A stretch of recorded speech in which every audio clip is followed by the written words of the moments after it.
বাগদাদের মসজিদে বসে সৈয়দ আব্দুল কাদের জিলানী রহমতুল্লাহ আলাইহি আল্লাহর উপরে ইয়াকিনের বিশ্বাসের তিনি ওয়াজ করতেছিলেন।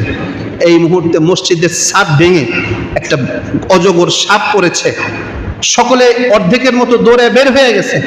সৈয়দ আব্দুল কাদের জিলানী রহমতুল্লাহ তেনার চেহারায় জায়গায় বসা, ওই সাপটা ওই পিছন দিয়ে উঠে এই গলার মধ্যে পেঁচাইছে।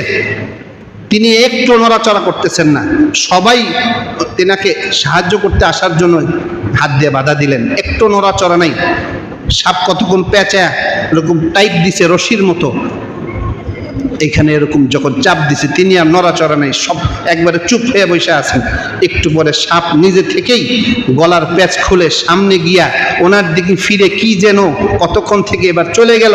এবার চলে যাওয়ার পরে এবার সবাই বলছে, হুজুর একটু কিছু বললেন না, কোনো বাঁচার চেষ্টা করলেন না, আপনাকে তো মেরেই ফেলতো।